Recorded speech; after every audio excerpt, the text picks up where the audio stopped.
Simon Calloway had turned down 6 women in 2 years, and the whole county of Harlow Creek knew it, whispered it over their fences and across their church pews and through the steam of their Sunday suppers, and not a single one of them could tell you why.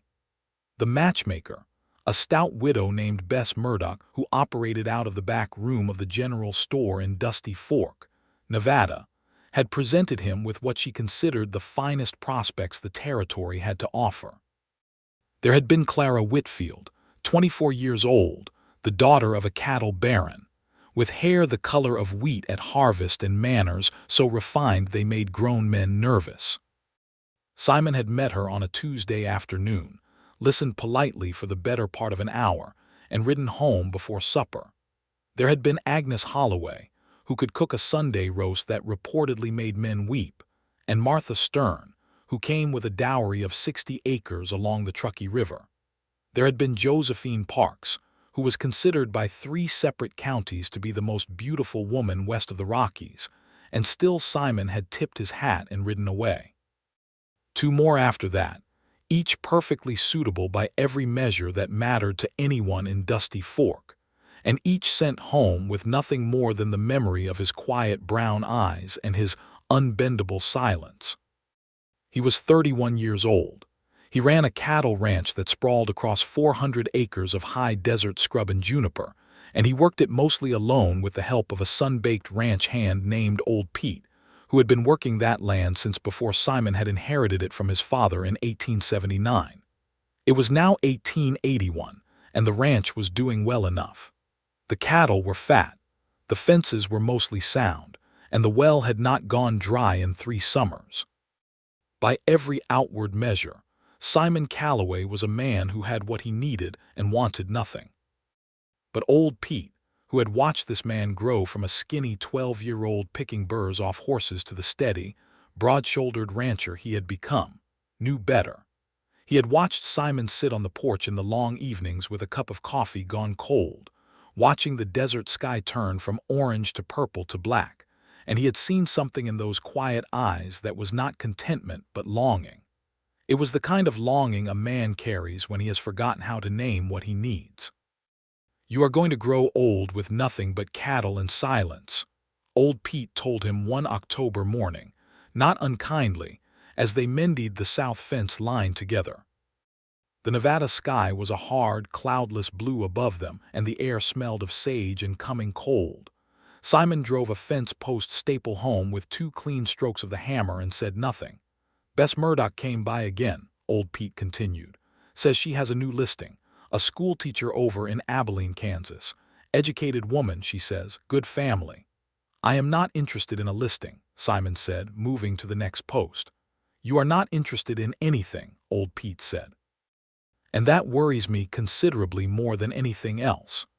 Simon straightened and looked out across the scrub brush, at the long blue shadows the juniper trees cast in the early morning light. A hawk was circling something distant. The land was enormous and indifferent and beautiful. "When it is right," he said, "I will know." Old Pete picked up his tools and muttered something under his breath that Simon chose not to hear.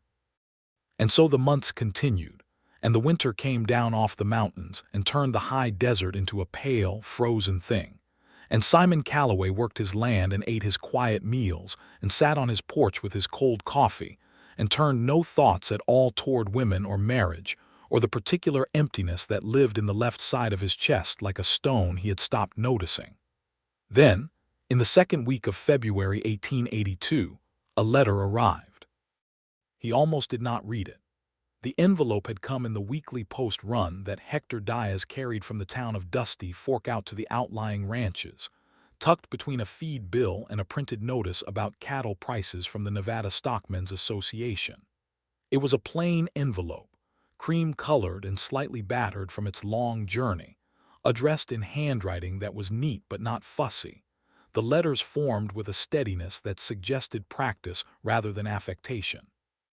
The return address was Caldwell, Kansas. He did not know anyone in Caldwell, Kansas.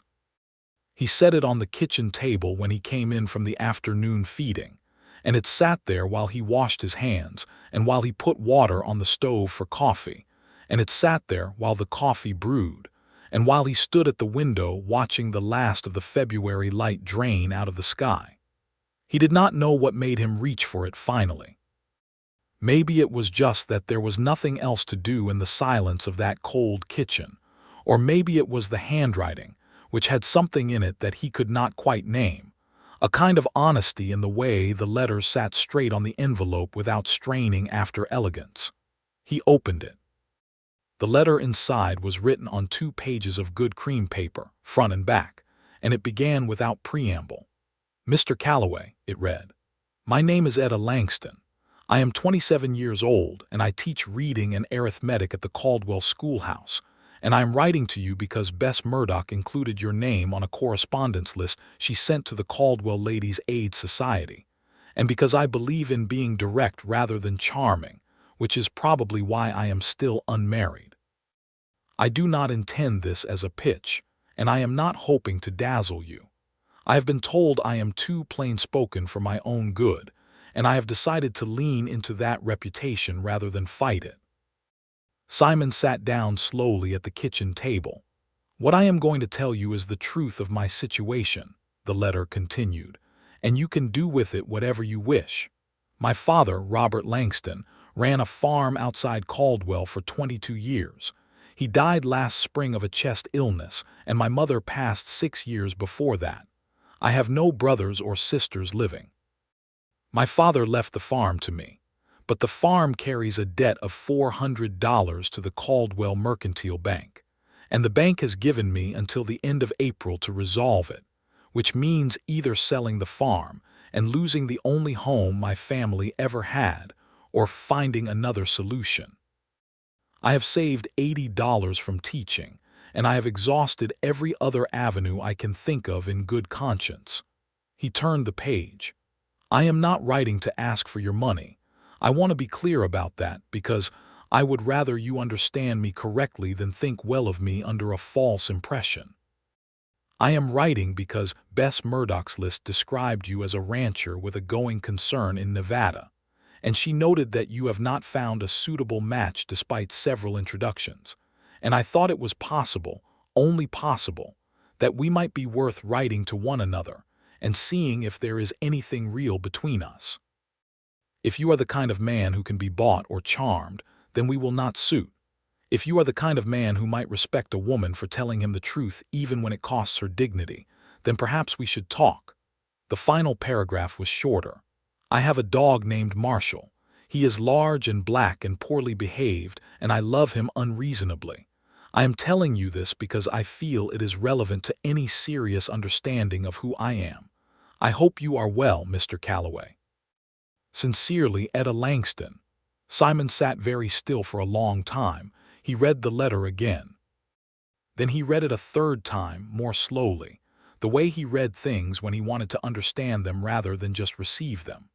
Outside, the Nevada desert was settling into full dark, and the coyotes had begun their distant, wavering conversation with the night. The coffee on the stove was getting cold again, and the lamp on the table threw a yellow circle of light that made the kitchen feel close and warm against the black windows. He folded the letter with great care and set it on the table and looked at it for another long moment. Then he stood up and walked to the window and stood there with his hands at his sides. He thought about Clara Whitfield and Agnes Holloway and Josephine Parks and the 3 others whose faces he could barely recall anymore. He thought about the Tuesday afternoons and the polite hours and the long, empty rides home. He thought about what he had been looking for in all of them that he had not found, and he thought he understood now, standing in his cold kitchen with this letter on his table, what it was. It was not beauty or cooking or a dowry of 60 river acres. It was the particular quality of someone who would not pretend to be other than what they were. It was honesty worn plainly, without apology. He walked to the desk in the corner of the room, pulled out paper and ink and pen, and wrote back the same night. His letter was not long. He introduced himself properly, told her about the ranch, about old Pete, about the cattle and the Nevada sky in winter. He told her that he respected what her letter had taken to write. He told her about his father's death and the years he had spent building the ranch into something that could carry a life, not just a livelihood. He told her about the porch in the evenings and the coffee that always went cold. He did not tell her what he had felt reading her words, because he was not entirely sure yet what to call it. But he told her that he would like to hear more from her and that he was asking sincerely, not as a formality. He did not mention the 6 other women. He figured that was between himself and Bess Murdoch. He signed it, "Sincerely, Simon Calloway," and below that, in an impulse he could not fully explain, added, "I have a horse named Reckoning. He is also large and poorly behaved. I suspect they would get along." He sealed the letter and set it out for Hector Diaz in the morning. Then he went to sleep, and for the first time in a long while he did not lie awake in the dark listening to the silence. The correspondence that followed stretched across the remainder of February and through the whole of March, and it arrived and departed on Hector's twice-weekly post-run with a regularity that old Pete noticed immediately and commented on with the restrained satisfaction of a man who has been proven right about something. "Letters," old Pete said on a morning when the 3rd envelope from Kansas arrived. "From Caldwell, Kansas." "Yes," Simon said. "Is that the schoolteacher Bess mentioned?" "It is." Old Pete handed him the envelope and looked at him with the careful, measuring gaze of a man reading weather. "You are standing different," he said. "I am standing the same as always," Simon said. "You are not," old Pete said, and went back to his work with a small, satisfied expression. Etta's 2nd letter had been longer than the first. She told him about the schoolhouse, a one-room building on the east edge of Caldwell that she shared with 23 children ranging from 6 to 14, and how she had been teaching there for 4 years since completing her own schooling in Wichita. She told him about Caldwell itself, which sat at the southern edge of Kansas near the Kaskaskia River, and was a trail town in the truest sense, full of cattle drivers coming up from Texas, and the noise and color and occasional violence that came with them. She told him that she had grown up watching the cattle drives and had never been afraid of the wildness of the frontier, that she had her father's practical steadiness and her mother's stubbornness, and the combination had served her reasonably well. She told him about her father's last months, the way the illness had taken him slowly, the way she had kept the farm running and the teaching job going simultaneously, driving herself through the days on determination and coffee, and the kind of exhaustion that becomes so familiar it stops feeling like exhaustion and starts feeling like ordinary life. She told him it had been the loneliest winter of her life, and she told him this without self-pity, the way someone states a fact about the weather. "I am not writing this so you will feel sorry for me," she wrote, in the way she had of anticipating his possible misreadings and heading them off. "I am writing it because I believe if we are going to consider anything serious, we should know who we actually are. I am someone who has been lonely, and I am someone who has carried things alone that should have been shared, and I have learned from that. I would not go into a marriage the way someone goes into a business arrangement. I would go into it the way you go into something you intend to build with your whole self, or not at all." Simon read that paragraph 4 times and felt something in his chest loosen by degrees, like ice giving way to water in early spring. He wrote back about his parents. His mother had died when he was 8, of a fever that swept through the county like something personal. His father had raised him alone on the ranch, a quiet, undemonstrative man who had shown his love primarily through teaching and labor, who had shown Simon how to read land and cattle and weather and the faces of men, how to be steady when things went sideways, how to hold on and how to let go. He had been a good father, Simon wrote, in all the ways that mattered most, even when he had not known how to say the things that also mattered. He told her about a particular evening the previous October when a late thunderstorm had come off the mountains, and the whole sky had gone purple-green before the rain hit, and the cattle had bellowed, and he had stood in the door of the barn watching it, with a feeling he could only describe as a profound, aching wish that there had been someone standing beside him to see it. That was what he wrote, and when he sealed the letter he sat for a moment wondering if he had said too much.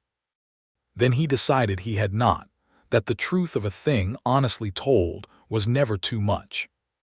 Etta's response to that letter arrived on a Tuesday afternoon when Simon was coming in from moving a section of the herd to new pasture, and he read it on the porch with his coat still on and his boots still muddy. "I understand exactly what you mean," she wrote, "about wanting someone beside you. I have felt that standing in my father's orchard in the early mornings when the light comes in sideways through the trees and everything is perfectly still and perfectly beautiful, and I have had nobody to share it with, and the beauty becomes a kind of ache. I think that is a very human thing. I think it might be the most human thing. I am glad you told me." And then Marshall knocked over the water bucket again this morning and looked extremely pleased with himself. "I have given up being angry about it," Simon laughed. A real laugh, the kind that surprised him with its own presence. He was still smiling when old Pete came up to the porch to report on the east pasture fence, and old Pete stopped walking and stood there looking at him for a moment. "What?" Simon said. "Nothing," old Pete said, but his expression said considerably more than nothing, and he looked at the letter in Simon's hands with an expression of profound relief. As March deepened toward April, and the letters continued, Simon began to feel something he had not expected to feel through correspondence, something that was not merely intellectual respect or even warmth, but a gathering certainty that sat in his chest like the deepest note of a chord. He knew her now in the way he knew the land, not from being told about it, but from watching it in all its weathers. He knew that she was funny in a dry, understated way that crept up on you. He knew that she was fiercer than her plain-spoken letters suggested, that under the steadiness was a woman of considerable passion, the kind that expressed itself in loyalty and conviction rather than grand gestures. He knew that she loved her students with a protective intensity, that she had written 3 letters to the school board of Caldwell over the previous year on behalf of her students' needs, and that she had won 2 of the 3 arguments. He knew that she was scared. She did not say so directly, because that was not Etta's way, but he could read it between the lines of her careful sentences. The bank deadline was in April. She had not raised enough money. She was selling what she could from the farm, the tools, one of the horses, and she was writing to him with the steadiness of someone who refuses to let fear show in their voice, even when it is filling every available space inside them. He sat on his porch one night in late March with the letter she had sent that day, and he read it through twice, and then he set it down on his knee and looked out at the Nevada desert under a half-moon. The land ran silver and black as far as he could see, the sage flat and still, the distant mountains like a dark wall against the sky. Reckoning was in the corral, moving quietly in the moonlight, and the desert smelled of cold and distance. He thought about riding to Kansas. The thought arrived fully formed, not as a question but as a statement, the way decisions arrive when they have already been made somewhere below the surface of conscious thought. He thought about the 4 days it would take, pushing hard, across the desert and the mountains and the long flat grasslands of Kansas. He thought about what it would mean to ride that distance, to arrive at her door in Caldwell having crossed those 4 hard days, and what that arrival would say without a word being spoken. He thought about the 6 women he had turned away without a second thought or a moment's hesitation. He thought about the particular way Etta Langston wrote the word honestly, which appeared frequently in her letters and which she seemed to mean with every fiber of herself. He went inside and wrote one more letter. "Miss Langston," he wrote, "I believe I would like to meet you. I am prepared to ride to Caldwell in the first week of April if you will have me. I want to say this plainly, because I believe you appreciate plainness. I am not coming to assess your situation or offer a solution to your financial difficulty. I am coming because I have read your letters and I want to look you in the eye and see if what I believe to be true about you is in fact true. If I am wrong, I will turn around and ride home, and we will both have our answer. If I am right, then I would like very much to talk further. I hope this is not presumptuous. Sincerely, Simon Calloway." He sent it. Her response came 9 days later on the last day of March, and it was shorter than any letter she had sent him yet, which was, he had learned, a sign that she was feeling something strongly. "Mr. Calloway," she wrote, "I will have you come, Etta," he told old Pete at breakfast on the 1st of April. "I am riding to Kansas," he said. "I will be gone 2 weeks, maybe 3. Old Pete looked up from his coffee. He did not say anything for a moment. Then he said, "The schoolteacher." "Yes." "About time," old Pete said. "I have not even met her yet."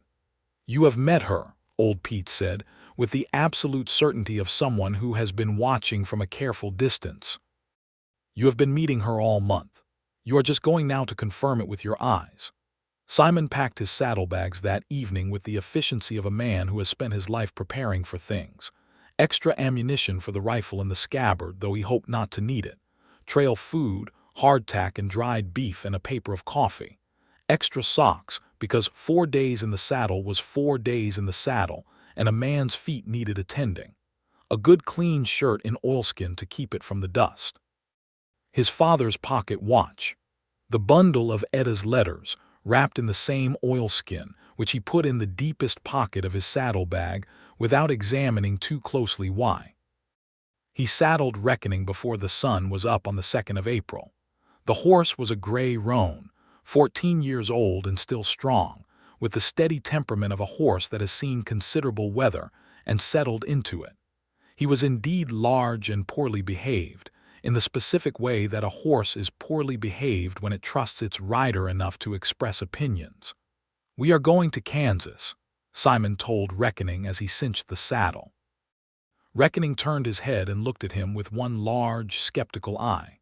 4 days, Simon said. "Give or take." He rode out before first light, with the desert cold and dark around him and the stars still fully present overhead, and he rode east. The first day took him out of the Nevada high desert and into the beginning of the Utah territory, through country that was simultaneously stark and magnificent, red rock and juniper, and the long, open distances of a land that had no interest in making itself comfortable for human passage. He pushed Reckoning at a steady pace, not punishing but deliberate, the kind of pace that a working horse can sustain across a full day with proper care and water.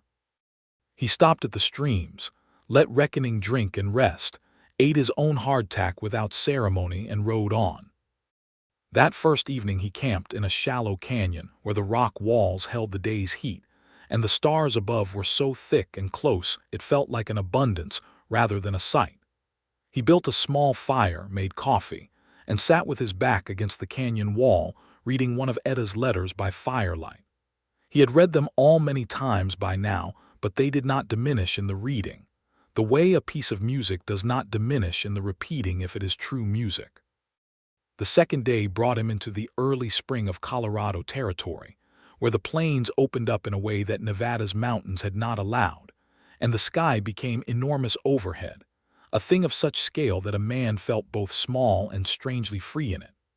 The grass was coming up green in patches between the brown stubble of winter, and there were cattle in the distance, someone else's herd, grazing in long, slow lines across the slope of a hill.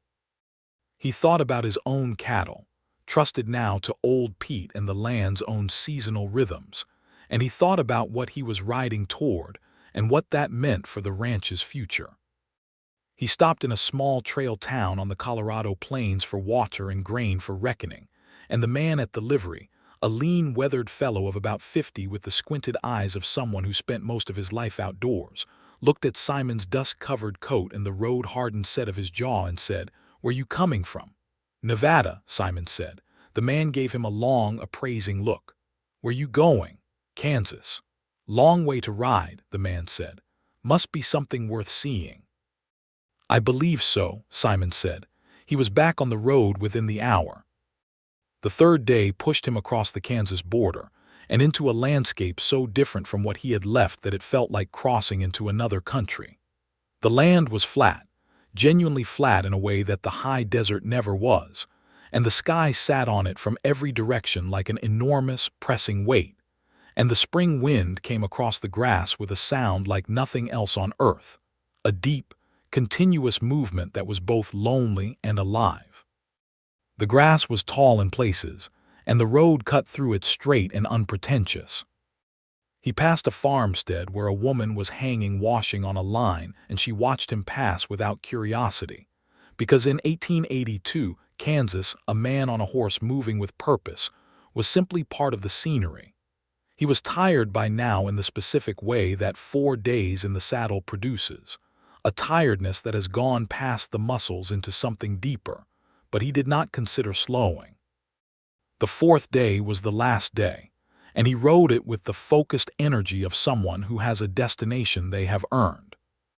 He reached the outskirts of Caldwell on the afternoon of the 5th of April, a Tuesday, with the light going gold in the way that spring afternoons do in Kansas. Everything touched with it, the grass and the road, and the white clapboard of the buildings at the town's edge. His coat was thick with dust, and his jaw carried 4 days of beard and reckoning was moving with the patient, deliberate gait of a horse ready for water and rest. He found the schoolhouse on the east edge of town without difficulty, a plain building in the way that most useful things are plain, with a bell mounted above the door and windows on both sides and a small yard in front, where the spring mud had been churned by children's boots into a geography of small disasters. School was out for the afternoon. He could hear nothing inside. He sat on reckoning in the road for a moment and let the horse drink from the trough at the edge of the yard. He was aware of the dust on his coat and the state of his beard and the general condition of a man who has ridden 4 days without what could reasonably be called proper rest. He thought briefly about finding the hotel and cleaning up before he called on her. Then he thought about Etta's letter, the way she had written "come" as a single, complete sentence, and he decided that she was probably not the kind of woman who needed him to be polished before she would look at him squarely. He dismounted and tied reckoning to the post at the fence and walked to the door of the schoolhouse and knocked. There was a silence, then footsteps, deliberate and unhurried, and the door opened. Etta Langston stood in the doorway of her schoolhouse with chalk dust on her sleeve and a look on her face that started as careful composure and became something altogether different inside of about 3 seconds. She was not what he had imagined, which was to say she was more. Her hair was dark brown and pinned up with the practicality of someone who considers it a tool rather than an ornament. Her eyes were gray-green, the color of sage in low light, and they were looking at him with an expression of such clear, unguarded appraisal that he felt it like a hand on his chest. She was not conventionally beautiful in the way that Josephine Parks had been beautiful, but there was something in the way she stood and the way she looked at him that made beauty beside the point, something that was more vivid and more real than anything a pretty face had ever offered him. She looked at him for a moment. Then she looked at reckoning, tied to her fence post, and back at him. "You rode 4 days," she said. It was not a question. "I did," he said. She said nothing for a moment. Then she stepped back and held the door open. "Come in," she said. "I have coffee." He left his hat on the hook beside the door and sat at the table she used for her own marking and planning, at the front of the big, chalk-smelling room, and she poured coffee from the pot she kept warm on the small iron stove in the corner, and she sat across from him, and they looked at each other in the direct way of 2 people who have been corresponding honestly and have nothing left to hide behind. "You are dustier than I imagined," she said. "I apologize for that," he said. "I do not mind it," she said. "It confirms the 4 days." A small pause. "You look like your letters." "How do my letters look?" "Steady," she said, "like they were written by someone who meant every word." He looked at her and said, "They were." She looked back at him with those gray-green eyes, and he thought he had been right about everything, every single thing he had believed across those weeks of letters and long Nevada evenings, and the 4 hard days of riding toward this moment. All of it had been correct. "Tell me about the ranch," she said, which was not what he expected her to say, and was therefore entirely characteristic of her. He told her about the ranch. He told her about the land, the 400 acres of high desert scrub, the way it looked in every season, the juniper in the cold and the sage in the heat, and the particular quality of the Nevada sky at every hour. He told her about the cattle, the work of it, the long days and the hard winters and the satisfactions that were not glamorous but were deep and real. He told her about old Pete, and she laughed at the picture he drew of that dried-up, sharp-eyed old man moving through the ranch with his unshakable opinions and his weather eye. She told him about the school, about the children, their names and their natures, the way she thought about education as the most direct and lasting way to shape what the frontier became. She spoke about it with a conviction that was not performed. The way people speak about things they have decided are worth their whole investment.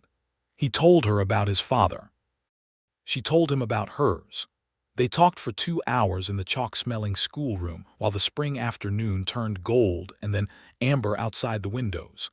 And at some point during that talking, something that had already been true became true in a way that they could both feel plainly and without embarrassment. Marshall arrived through the back door while they were talking, presumably having been let in earlier and having taken a nap somewhere in the back room. He was exactly as described, large and black and poorly behaved and clearly beloved. He walked straight to Simon and put his large, heavy head on Simon's knee without invitation. Simon looked down at him. "Hello, Marshall." Marshall regarded him with the solemn confidence of a dog who has made a decision and considers it final. Etta was watching from across the table with an expression he was learning to recognize, the expression she wore when she was feeling something more than her face was prepared to show. "He does not do that with everyone," she said quietly. "I am glad," Simon said. He had supper that evening with Etta at the small house beside the schoolhouse that the school board provided for the teacher, a 2-room affair that Etta had made into something warm and particular with the things she had salvaged from her father's farm. A good wool rug, her mother's curtains at the windows, a shelf of books above the fireplace, a photograph of her parents on their wedding day in a plain wood frame. The supper was simple, beans and cornbread and the last of a cured ham, and it was better than anything he had eaten in 4 days or, if he was honest, considerably longer than that. She told him about the debt. $400 owed to the Caldwell Mercantile Bank, and the deadline of the end of April now less than 4 weeks away. She had $320 between her savings and the sale of the farm equipment. She needed 80 more, and she had no way to get it. "The farm is outside of town, about 2 miles east," she said. "It is my parents' farm. 80 acres, good soil along the creek bottom, a sound house, an orchard my mother planted the year they came to Kansas. If I lose it, I lose the last physical place my family existed in the world. I am telling you this so you understand what is at stake, not so you will rescue me." "I understand the difference," he said. She looked at him steadily. "I believe you do." He was quiet for a moment. Then he said, "I would like to see the farm tomorrow." She tilted her head. "Why?" "Because I want to know what I would be helping to keep," he said. "Not as a financial assessment, as a person who would like to understand what matters to you and why." She was quiet for a moment in the particular way she had of going quiet when something landed more squarely than she had expected. "All right," she said. "Tomorrow." He slept that night at the hotel in Caldwell, a modest establishment on the main street that smelled of sawdust and boot leather. And he lay on the narrow bed with his hands behind his head, and the sounds of the town moving outside his window, the distant piano from the saloon 2 blocks over, the occasional voice in the street, the particular night sounds of a trail town on a Tuesday. He thought about Etta across town in her small teacher's house with her books and her curtains and her enormous poorly behaved dog. He thought about her gray-green eyes and the chalk on her sleeve, and the 2 hours of conversation that had felt like nothing he could compare to anything. He thought about the 6 women before her, and he felt not guilt but something more like clarification, the way a lens clears when you wipe the dust from it, and suddenly the thing you were trying to see resolves into perfect sharpness. He had not been difficult or unkind or unreasonably particular. He had simply been waiting for someone whose truth matched his own in some fundamental, unnameable way, and he had not found it until a battered envelope arrived from Caldwell, Kansas, written in steady, honest handwriting by a woman who had led with her real self and trusted him to meet it. He slept well and woke early, and the next morning she showed him the farm. The Langston farm was everything she had described and more in the seeing of it. The house was a solid frame structure, weathered but sound, with her mother's curtains still in the windows and the particular settled quality of a place where people had lived long and purposefully. The orchard behind the house was just coming into spring blossom, the apple trees in white and the pear trees in their late ivory, and the smell of it was something he had not expected, sweet and cool in the April morning, with the creek running audible beyond the tree line. Etta walked him through the orchard with her hands in her coat pockets and told him about her mother planting each tree, that one in 1863, the year before Etta was born, that row in 1866 when the farm was beginning to find its feet, the big pear tree at the end that her father had put in the year her mother died, because he had needed something to do with his hands that would grow. Simon stood under the pear tree and looked at it for a long time. He planted it for her, he said. He planted it in the absence of her, Etta said, which is different and the same. He turned and looked at her, and she was looking at the tree with her jaw set in the way he had learned meant she was holding something in, and he thought about the loneliness she had described in her letters, the aching beautiful mornings alone in this orchard, and he felt something move in him that was not pity but its deeper, better cousin. "It is a good farm," he said. "It is the best place I have ever known," she said simply. "Then we should keep it," he said. She turned and looked at him. There was something careful and complicated moving behind her eyes.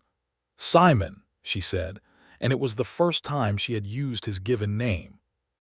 "I need you to understand that I am not looking to be a charity case. What I wrote in that letter stands. I wrote it to find someone worth having a real life with, not to find a solution to a bank debt." "I know that," he said. "Do you?" "Etta," he said, using her name for the first time also, and the name sat differently in his mouth than any name he had spoken in a long while. "I rode 4 days to be here. I did not ride 4 days to hand someone $80 and tip my hat.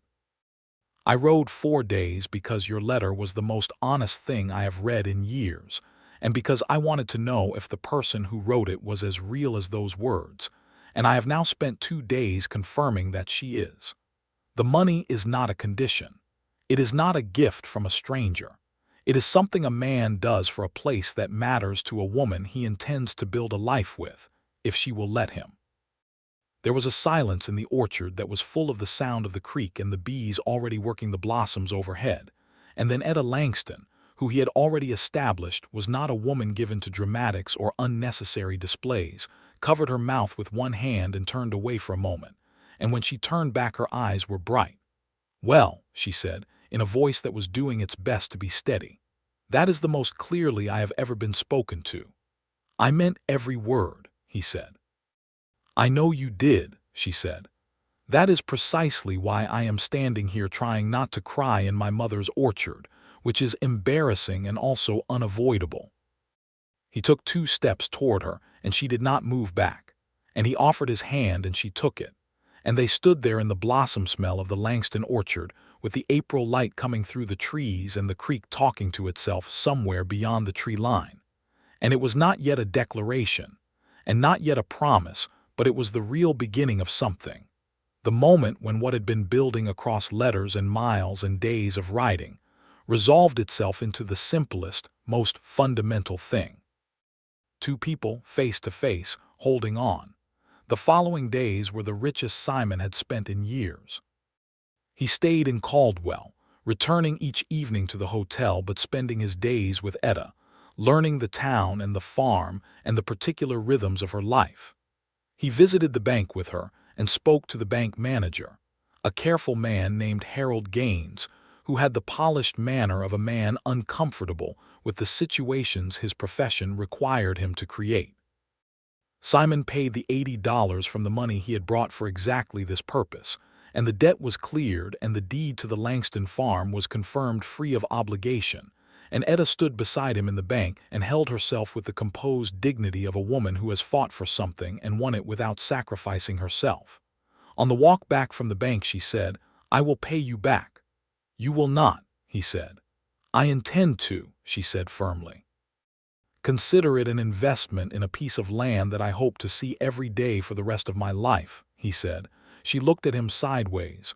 You are presumptuous. I am honest, he said. I believe you appreciate that. The corner of her mouth moved. Insufferably so, she said. He met her students that Thursday when he came to bring lunch and stayed through the afternoon session at her invitation. He sat at the back of the room in a chair considerably too small for him and watched Etta Langston teach, and it was a revelation. She moved through that room with the total ease of someone in their proper element, firm and warm in equal measure, catching her students' attention with the specific precision of someone who has learned exactly where every mind in the room is at every moment. She made arithmetic feel like a game worth winning, and she read a story aloud to the younger ones in a voice that changed for every character, and the children were utterly in it, leaning forward at their benches with the total absorption of people who have forgotten they are in a building. When school let out and the children had gone, a small girl named Ruthie, about 7 years old, with 2 uneven braids and an expression of the most serious gravity, came up to Simon before leaving and looked at him with the frank assessment that only children are still capable of. "Are you Miss Langston's sweetheart?" Ruthie asked. "Ruthie," Etta said from across the room with a warning in her voice. "I am working toward it," Simon told Ruthie. Ruthie considered this. "You should hurry up," she said with absolute confidence. "She is very good." Then she left. Simon looked at Etta, who was shaking her head but not successfully concealing her smile. "From the mouths of children," he said. "Do not let Ruthie run your life," Etta said. "She has strong opinions about everything." "She seems very sensible," he said. He asked Etta to dinner that evening at the hotel's dining room, which was a modest affair, but was the best Caldwell had to offer. Etta came in her good dress, a deep blue wool that she wore with the same practical straightforwardness she wore everything else, not performing at being dressed up but simply being herself in nicer clothes. And she was remarkable in the lamplight of the dining room, more remarkable than she had been in chalk dust and a schoolroom, and considerably more remarkable than Josephine Parks had ever been to him in a silk gown. They talked through 2 courses and a pot of coffee, and he asked her about her plans for the school after the semester ended in May, and she told him about the decision she was carrying. The school board had offered her another year. She had not yet given them an answer. She set down her fork and looked at him in the direct way she had. "Tell me what you are thinking," she said, "about what comes next for both of us. I would rather know now than dance around it." He looked at her across the table for a moment. Then he said, "I am thinking that I would like to marry you, if you would have me. And I am thinking that I would like you to come to Nevada, to the ranch. And I am thinking we would bring whatever you need from this farm and from this life here, including Marshall, and we would build something on that land together. I'm also thinking that if you are not ready for that or not certain of it, I will take whatever more time you need and I will court you properly across the distance until you are." Etta was quiet for a moment. "That is a great deal of thinking," she said. "I am a thorough man," he said. She looked at him steadily with those gray-green eyes that had been honest with him since the first letter. "I am 27 years old," she said. "I have been teaching for 4 years. I have managed a farm and a debt, and a set of circumstances that would have sunk a more delicate person. I know exactly who I am, and I know exactly what I want in a life. I do not need more time to be certain of you. I was reasonably certain before you rode through the door of my schoolhouse covered in 4 days of Nevada dust." "Reasonably," he said. "Completely," she said. "But I did not want to admit it immediately because it is alarming to feel that certain of someone you have only met by letter." He reached across the table and put his hand over hers. "It is not alarming," he said. "It is the right thing feeling like itself." She turned her hand under his and held it. "Yes," she said. "Yes, to which part?" He said, "Yes to all of it," she said. "To marrying you and to Nevada and to building something. Yes." He looked at her and felt something expand in his chest, enormous and warm like a spring river coming into its full banks after a long winter. "We should tell the school board soon," he said, "so they can find a replacement for September." "Already practical," she said, but she was smiling at him with her whole face. "I learned it from your letters," he said. He had brought with him, from a jeweler in a small town he had passed through on the second day of riding, a simple ring that he had bought on impulse with no certainty it would be needed, a thin gold band with a small turquoise stone set simply, the color of the Nevada sky in October. He had been carrying it in his coat pocket since Caldwell's East Edge. He put it on the table between them and she looked at it without touching it for a moment. "Turquoise," she said. "It is the color of the sky I have been sitting under for 2 years waiting to understand what I was waiting for," he said. She picked it up and held it in the lamplight. Then she looked at him. "Put it on," she said quietly, and held out her hand. He put it on her finger, and it fit, which seemed to him the most natural and inevitable thing in the world. They were married in Caldwell the following week, on a Saturday in mid-April, at the small white church on the main road, with the Reverend Elias Crawford officiating, and a gathering of townspeople that included Etta's colleagues from the school board, several of her students and their families, the hotel owner who had put Simon up all week with the enthusiastic approval of a man who enjoyed witnessing things go right, and old Pete, who had received Simon's telegram on the third day and had ridden into Dusty Fork to telegram back a single line that read, "About time. Ranch is fine. Give the lady my regards, Pete." There were no grand decorations. There were wildflowers from the creek bottom that Ruthie and 2 other students had brought in the morning and arranged with the serious artistry of 7-year-olds given a real job. There was Etta in her good blue dress with the turquoise ring on her finger, and her dark hair pinned back with a white ribbon that Ruthie had pressed on her with great solemnity. There was Simon in his clean shirt and his brushed coat, still broadly built and honest-faced, watching Etta walk toward him up that simple aisle between the wooden pews, and feeling in his chest something so large and right that it stopped very far short of being expressible in words. Reverend Crawford spoke the words.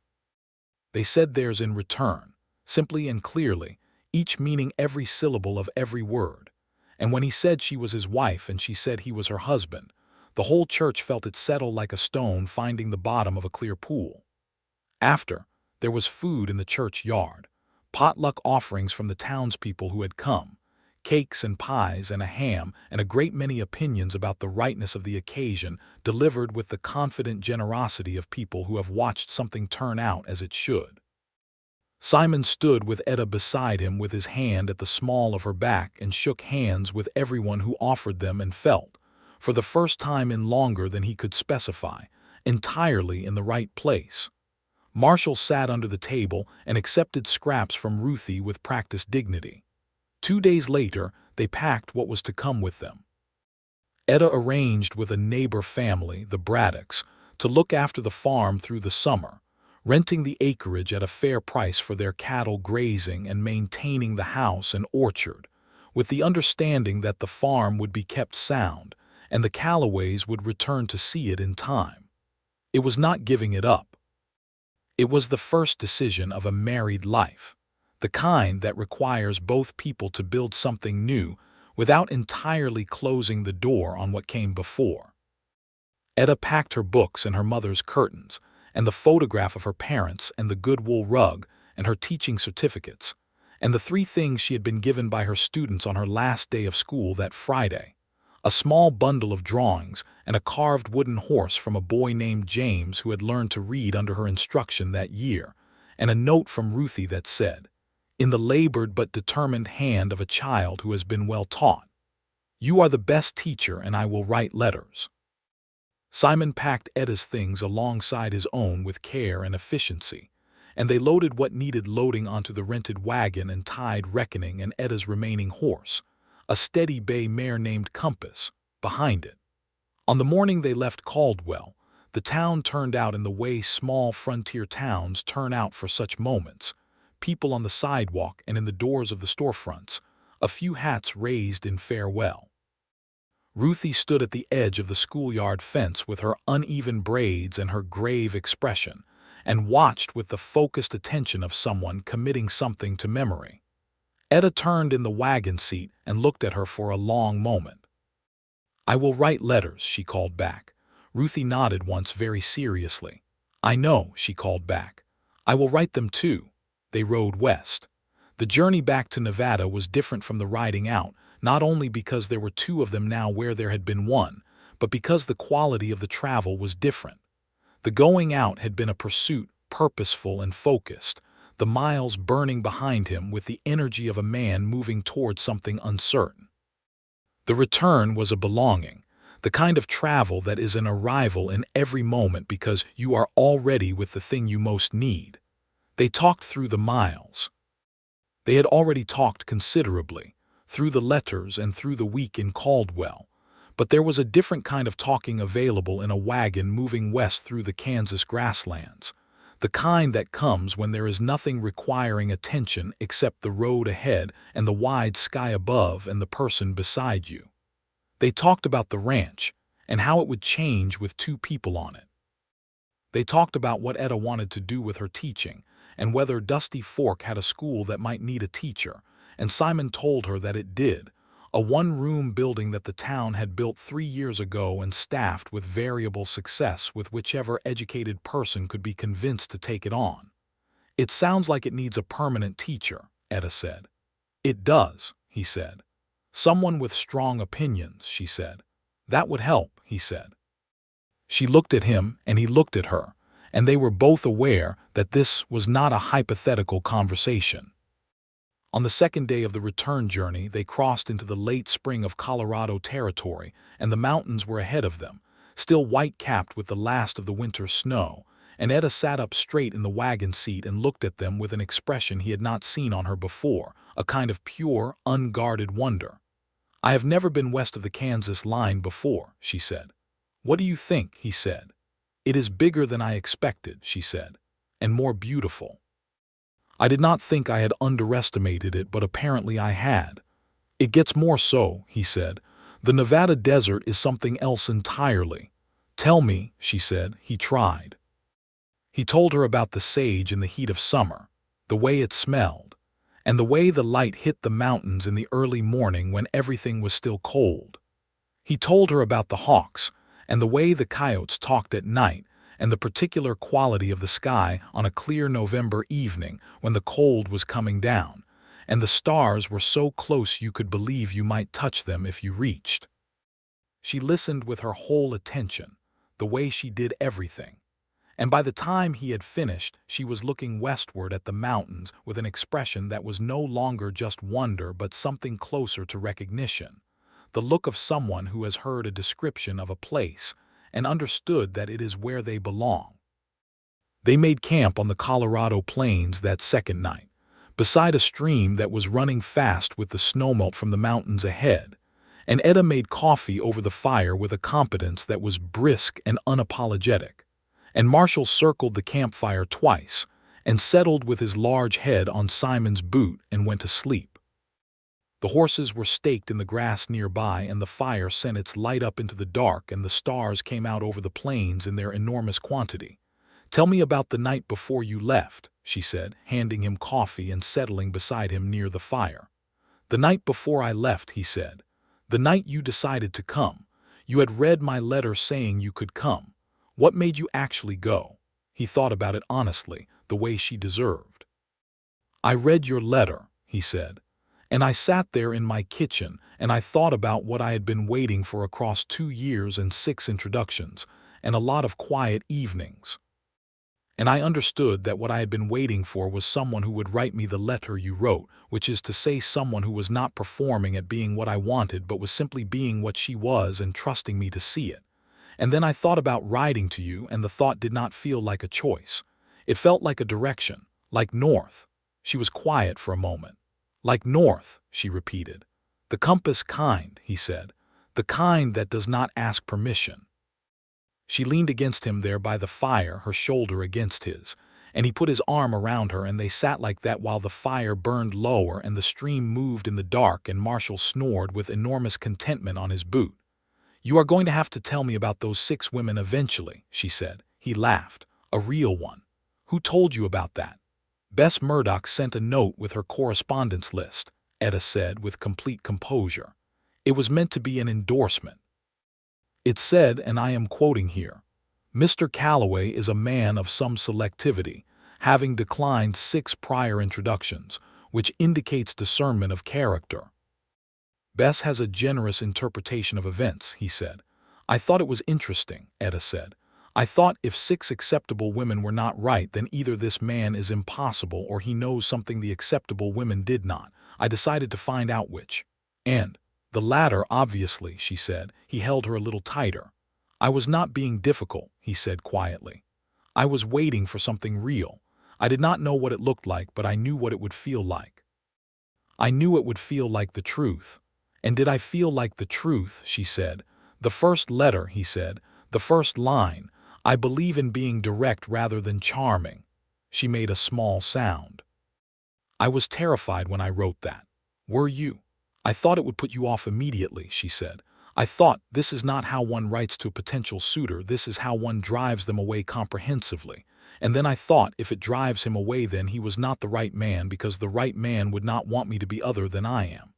That is exactly correct, he said. I know, she said. But knowing it and doing it are different things. It was one of the hardest letters I have ever written. He thought about her at her kitchen table in the teacher's house, writing those careful, honest pages, and the courage that had taken, not the dramatic kind of courage, but the daily, intimate kind that does not get celebrated, but is perhaps the most genuine form of bravery there is. He thought about what it had cost her to put her truth plainly on paper and send it to a stranger. I am glad you sent it, he said. So am I, she said, with a quiet certainty that was its own kind of declaration.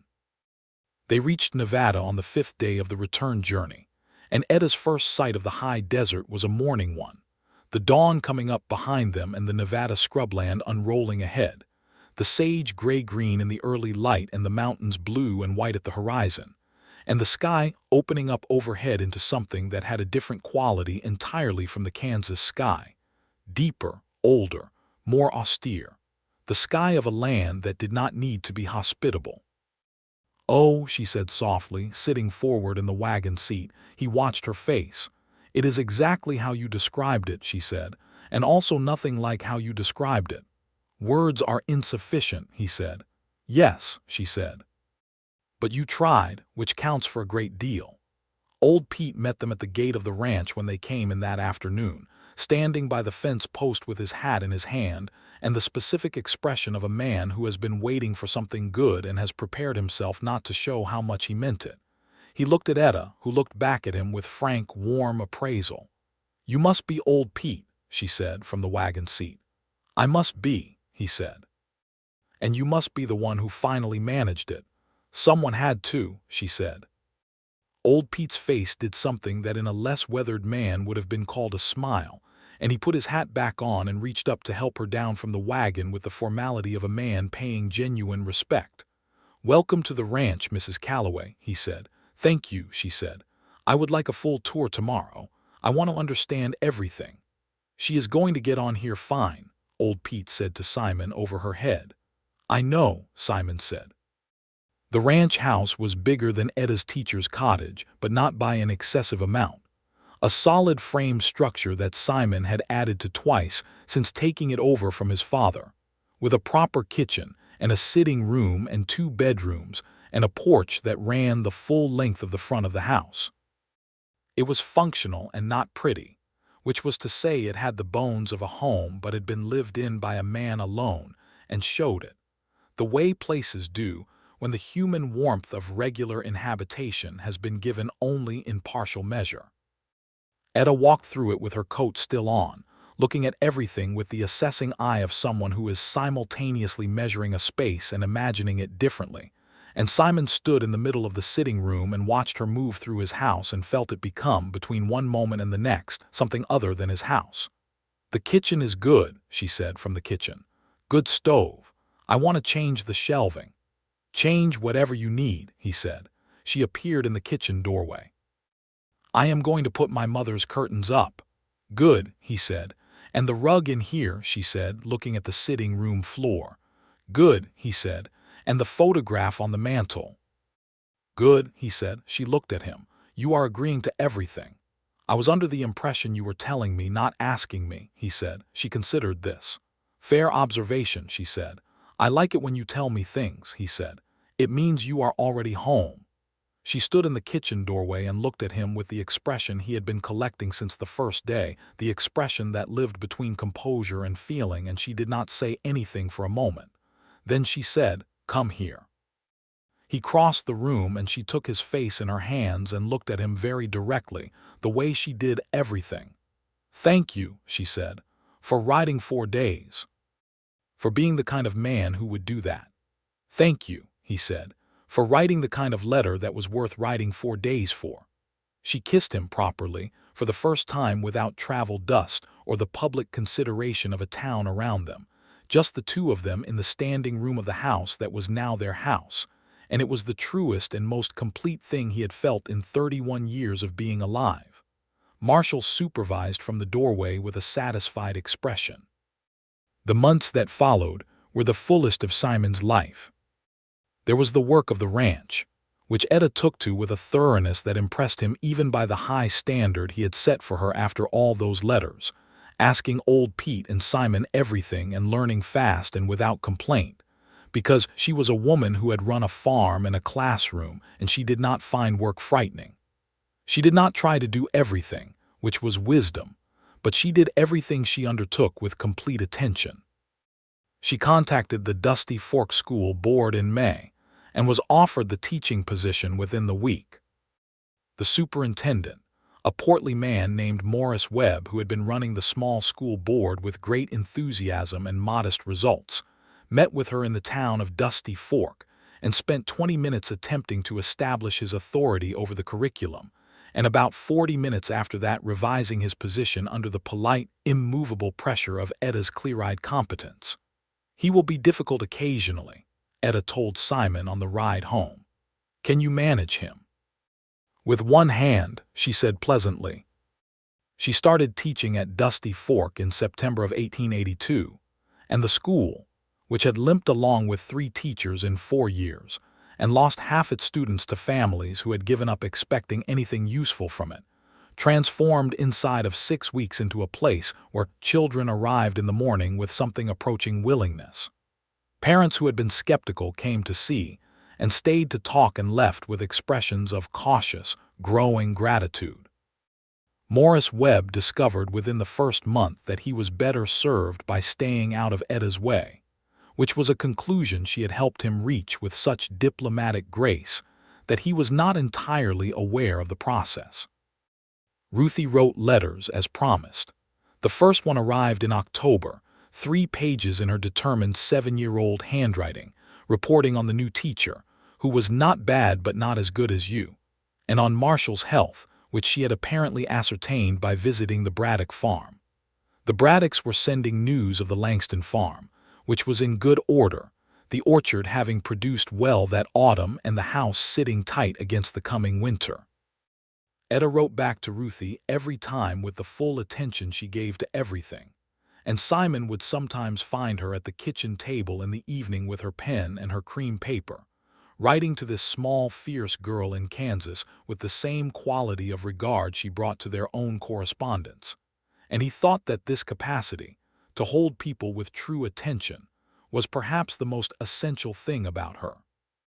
The winter of 1882 and 1883 was hard, the way Nevada winters can be hard when the cold comes down off the mountains with serious intention. The cattle needed daily attention in the worst of it, and there were mornings when the frost was so thick on the ground that it looked like snow, and the work was long and cold and taxing.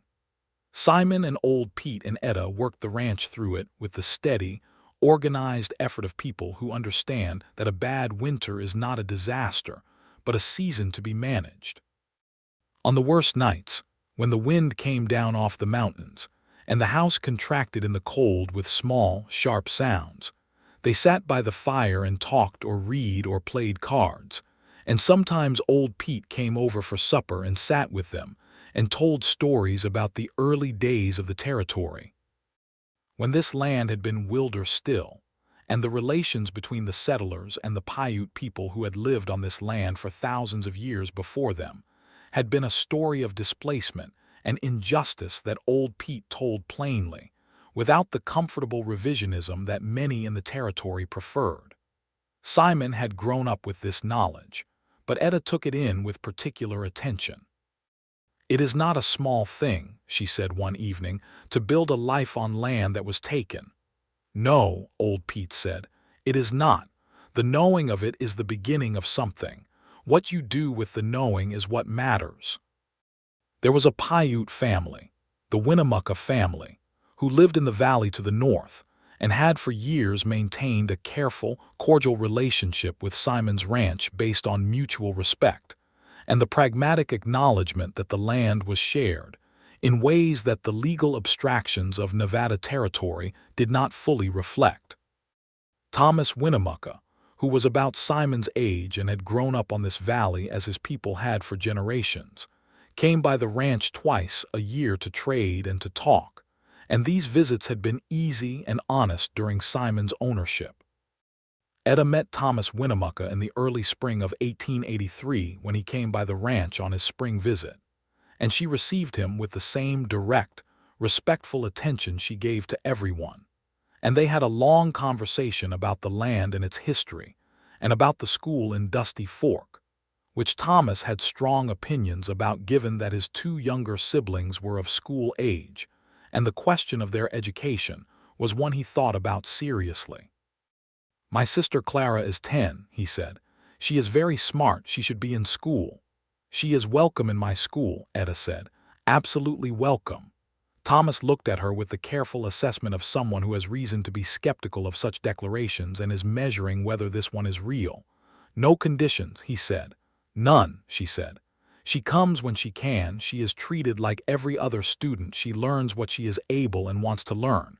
That is all." Thomas said, "A lot of people say things like that." "I am not a lot of people," Etta said pleasantly. Clara Winnemucca arrived at the Dusty Fork School on a Monday morning in late March, accompanied by her brother, and Etta received her with the matter-of-fact warmth of someone who had been expecting her and was simply getting on with it. There were looks from some of the other families. There was a conversation with Morris Webb that Etta managed with her characteristic combination of implacable courtesy and absolute refusal to budge on anything that mattered.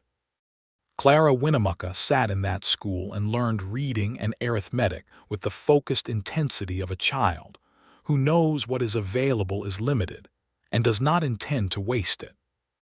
By June, Clara could read a full page of text smoothly and add columns of figures faster than several of the older students, and Etta wrote to Thomas to tell him so, and Thomas's response, when it came, was brief and quiet and contained within it a quality of feeling that she recognized as the specific gratitude of someone whose trust has been honored. Simon watched all of this from a loving and deeply appreciative proximity.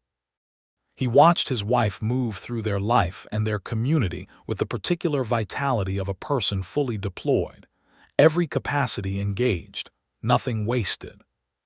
He thought about the 6 women before her, and he thought about what he had been seeing, or rather not seeing, in all those polite Tuesday afternoons. What he had known was absent even when he had not been able to name it.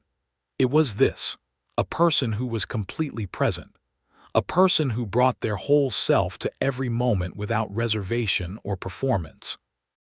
He told her this one evening in July, when the Nevada summer was hot and the sage was silver in the long late light, and they were sitting on the porch together in the cooling evening with their coffee, which was no longer going cold because there was someone to share it with. "I want to tell you something," he said. "Tell me," she said. "When I turned down those 6 women," he said, "I did not know what I was turning them down for. I only knew it was not there. I want you to know that finding you, was worth every year of waiting and every awkward Tuesday afternoon and every ride home in the dark wondering if I was being unreasonably particular." She turned and looked at him with the gray-green eyes that had been looking at him for nearly a year now in all the weathers of their shared life. "You were not unreasonably particular," she said. "You were particular about the right thing." What is the right thing? Realness, she said. The quality of someone being completely themselves and trusting you to meet it. He nodded slowly. That is exactly it. I know, she said, because I was looking for the same thing from my side. I had men come courting in Caldwell, reasonable men, good men. But they were courting a version of me they had decided they wanted, not the actual person sitting in front of them. You were the first person I wrote to who wrote back to the actual person. He reached over and took her hand. Always, he said. She leaned her head against his shoulder in the evening quiet, and Marshall heaved himself up from the porch boards and put his head on her knee and sighed. In the autumn of 1883, Etta told Simon she was pregnant. She told him in the morning, before the day's work began, sitting across the kitchen table with her hands wrapped around her coffee cup, and she told him plainly in the way she told him everything. And then she watched his face. He sat very still for a moment. Then he got up and came around the table and pulled her up from her chair and held her in the kitchen, in the morning light coming through her mother's curtains, and he did not say anything for a long moment because there was nothing adequate to say. Well, she said finally, her voice a little muffled against his shoulder. Well, he agreed. You are going to have to talk to me eventually, she said. I am overwhelmed, he said, which was true. That is acceptable, she said. He pulled back and looked at her face. Are you all right? Are you well? I am very well, she said. I am better than well. I am entirely prepared to be a mother, and I am very ready to meet this person. He looked at her with the feeling expanding in his chest again, that enormous warm thing, and he said, I did not know it was possible to feel this specifically happy about a specific thing. I have noticed that about you, she said. You feel things very specifically. It is one of your better qualities. Old Pete's response when told was to sit down at the kitchen table and not say anything for a full 30 seconds, which for old Pete was equivalent to a considerable emotional display. Then he said, Your father would have been something to see about this. Yes, Simon said, he would have. He would have been completely insufferable about it, old Pete said. He would have told everyone within 50 miles. He would have, Simon said. Old Pete looked at Etta. Your mother's curtains, he said, gesturing at the kitchen window, where the curtains from the Langston farmhouse hung in the morning light. She would be glad they are here. Etta looked at him for a moment. Yes, she said quietly. I think she would. She wrote to Ruthie about the baby, and Ruthie's response arrived 3 weeks later, in the determined handwriting of a child who had now been practicing for over a year and was developing a confident, slightly oversized script. Dear Mrs. Calloway, it said, that is very exciting. I hope it is a boy because my mother says boys are more trouble, but she laughs when she says it, so I think she means it nice. Love, Ruthie. Etta read this to Simon at the breakfast table, and he laughed with the genuine pleasure of a man whose life contains real joy. And she laughed too. And the kitchen was warm, and the curtains moved in the morning air from the open window, and outside the Nevada desert was blue and gold in the early light.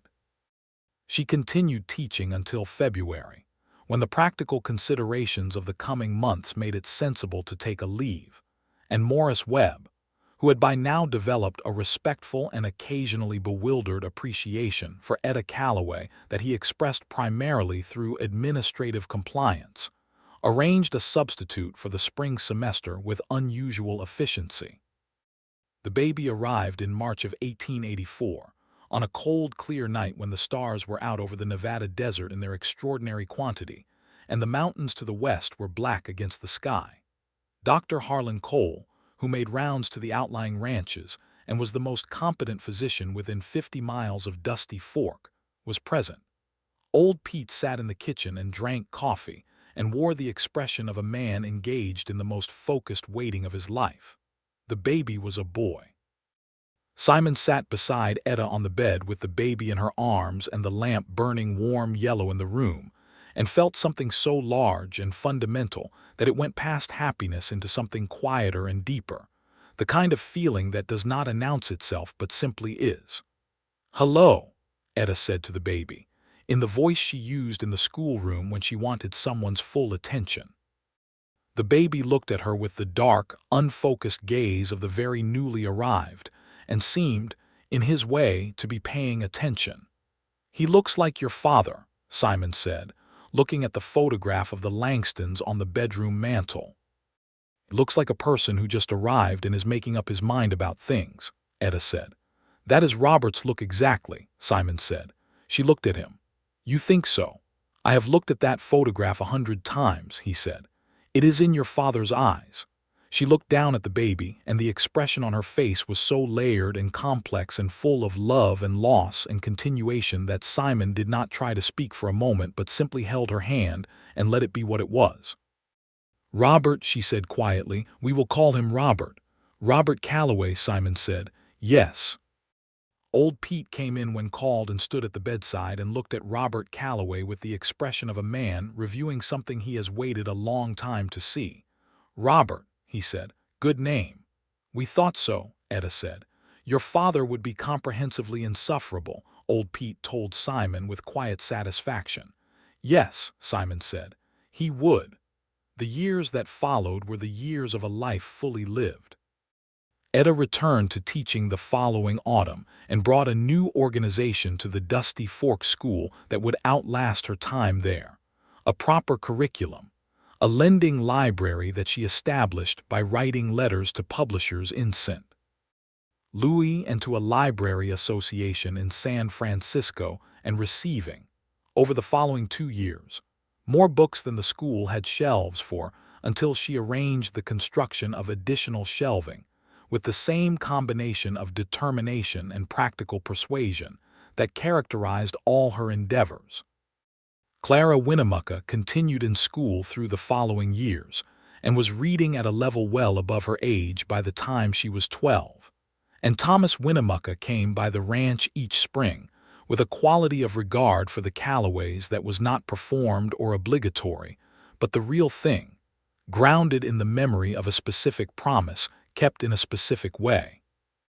Simon expanded the ranch in 1885, purchasing 60 additional acres to the south that brought a creek onto the property and improved the grazing capacity considerably.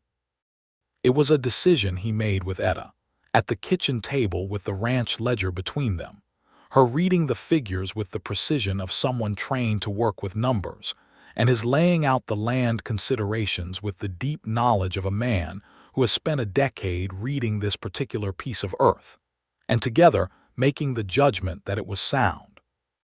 Reckoning retired from hard work at 16 with the same opinionated dignity he had brought to all his years of service, put out to the good south pasture to live out his days in comfort. Simon replaced him with a younger gray horse, but Reckoning remained a presence on the ranch, and would come to the fence for the apple pieces that Etta brought him in the morning, and accept them with the regal condescension of a horse who has earned his comfort. Marshall died in the summer of 1886, of old age and good living, in the exact center of the braided rug in the sitting room, in the position he had claimed as his permanent territory some 4 years earlier. He died in the evening while Etta was reading and Simon was at the desk writing a letter to the Stockmen's Association, and they were both there when he went, which seemed, in retrospect, exactly as it should have been. Etta sat with him for a while after with her hand on his thick black coat, and Simon sat beside her. "He was a very good dog," Simon said. "He was the best dog," she said. "He picked you on the first day. He never picked anyone wrong." "High praise," Simon said. "The highest I know how to give," she said. They buried him under the big juniper at the edge of the ranch yard, and Robert, who was 2.5 and did not fully comprehend the permanent nature of what had happened, but understood that it was serious from his parents' manner, stood at the small grave with a solemn expression, and then placed upon it one of his wooden blocks, which seemed to him the appropriate tribute.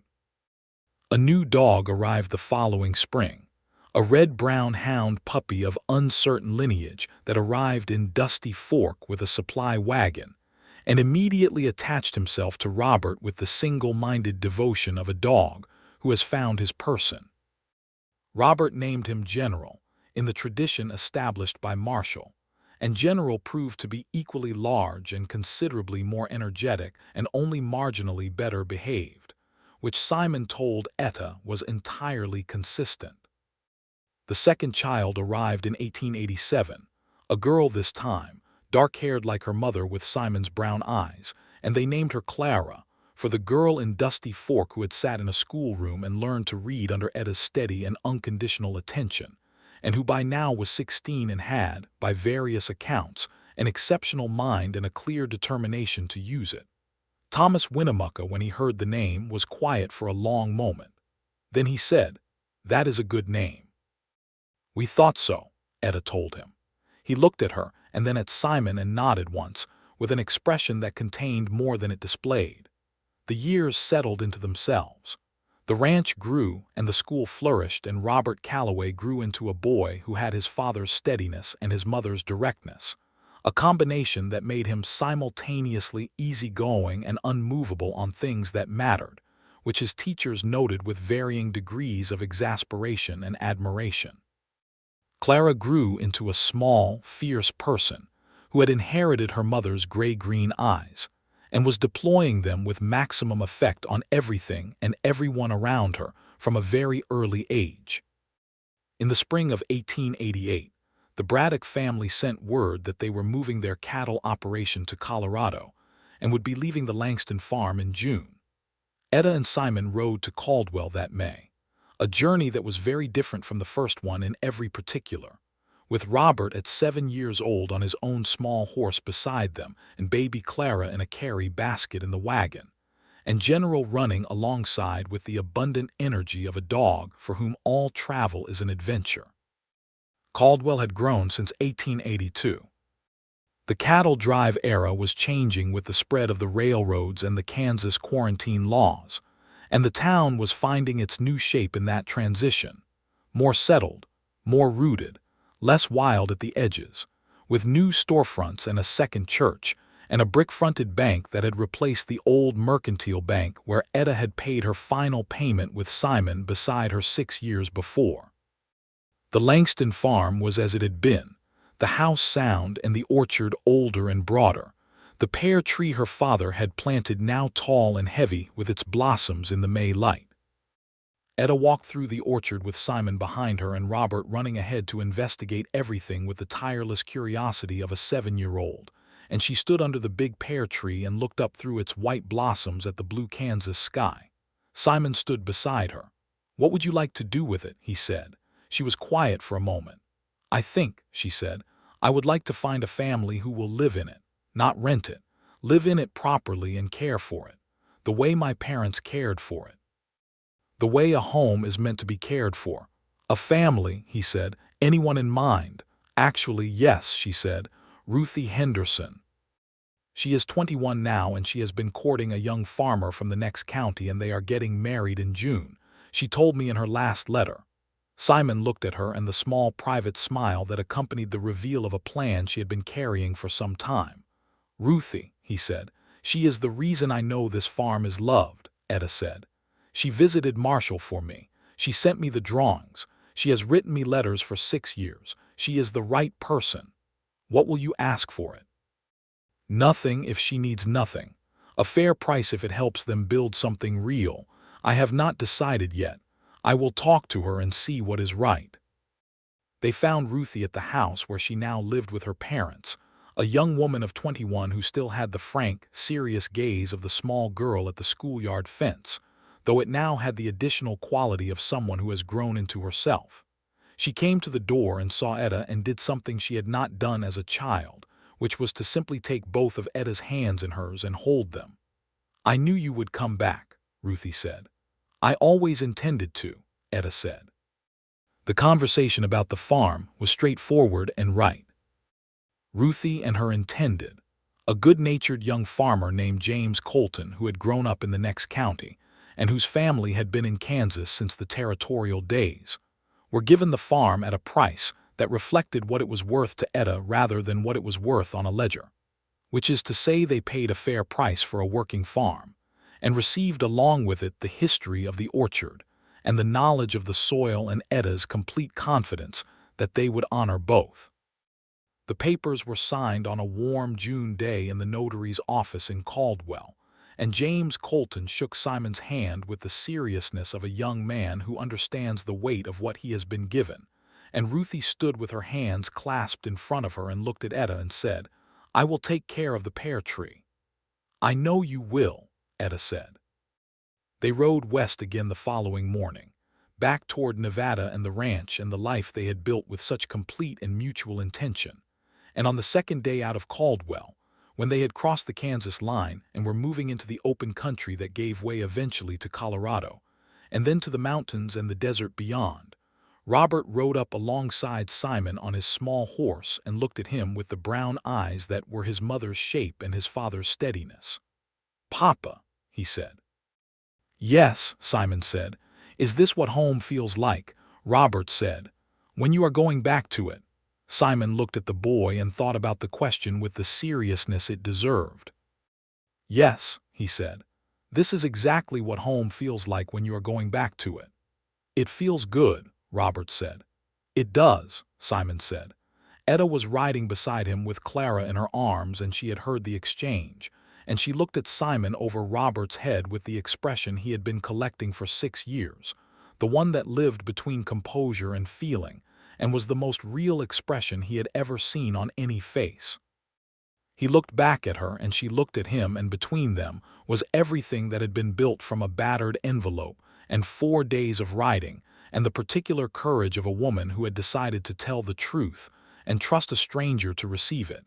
Everything that had grown from that single honest beginning into this specific, irreplaceable life. "Almost home," he said. "Almost," she agreed, and settled Clara against her shoulder, and the family rode west together into the long golden light of the afternoon. They arrived at the ranch on the last day of June, riding in through the gate with the Nevada evening sky turning its specific deep orange behind the mountains, and the sage cooling from the day's heat into that sharp, clean smell that Etta had grown to love with a completeness that still occasionally surprised her.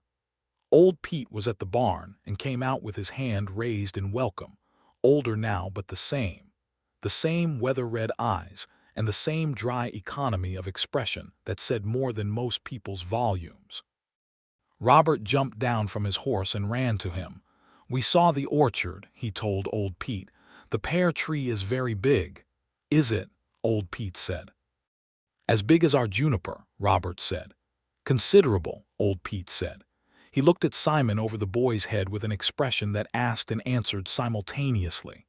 "Good trip," Simon said simply. "Good," old Pete said.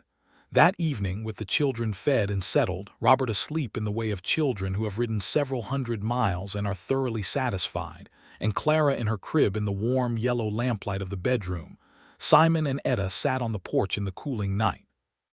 General was stretched out on the boards beside Etta's chair, with the contentment of a dog returned to his proper territory. The Nevada desert was settling into its summer dark, the coyotes beginning their distant conversation somewhere in the sage, the stars coming out one by one in the deep sky overhead. Etta had her coffee, which was not cold because they had learned years ago to make it together in the evening so that neither of them was tending it alone. "I was thinking," she said, "about what I told Morris Webb today." He looked at her. "What did you tell Morris Webb?" "I sent him a letter from Kansas," she said. "I told him I would like to expand the school's hours in the fall, add an afternoon session for older students. There are children in this county who could be doing more than a half day of learning, and I intend to see that they do." He looked at her with the feeling he had been familiar with for 6 years and was still capable of being moved by, the feeling of watching someone be completely themselves in their most essential form. "Morris Webb said yes," he said. "Morris Webb knows better than to say no," she said pleasantly. He laughed. She smiled. The night around them was enormous and quiet and studded with stars, and the ranch lay settled and sound in the dark, the cattle in the pasture and the horses in the corral and the children asleep inside, and the whole wide Nevada desert running out in every direction with its indifferent, ancient beauty. "Simon," she said. "Yes." "Are you happy?" He looked at the question from every angle, the way he looked at things when he wanted to understand them rather than just receive them. He thought about the ranch and the children and old Pete and Thomas Winnemucca and Ruthie in the Langston farmhouse, and the pear tree and the letters in their oilskin wrapper in the bottom of the desk drawer, and the turquoise ring on Etta's hand, and the cold coffee on the porch that was no longer cold, and the 4 days of riding, and the door of the schoolhouse opening, and the gray-green eyes that had looked at him for the first time with that absolute, unapologetic clarity. He thought about 31 years of waiting without knowing what he was waiting for, and 6 women who had been perfectly fine and precisely not right, and the single battered envelope from Caldwell, Kansas, that had arrived on a February afternoon and changed the whole direction of everything. "Yes," he said, not with the easy lightness of someone answering a simple question, but with the full weight of someone who has measured the thing being asked and found it to be exactly and completely true. She reached over and took his hand. They sat on the porch together in the Nevada dark, with the coyotes singing somewhere out in the sage and the stars overhead in their extraordinary, indifferent abundance, and the house behind them holding everything they had built with such complete and mutual intention, and there was nothing left open, nothing unresolved, nothing waiting to be answered. Every thread had found its proper end. Every distance had been crossed. Every letter had been answered truly and completely, and what had followed from that answering was this: a life. The specific, irreplaceable, fully inhabited life of 2 people who had found each other by telling the truth, and had built everything that mattered on the foundation of that beginning.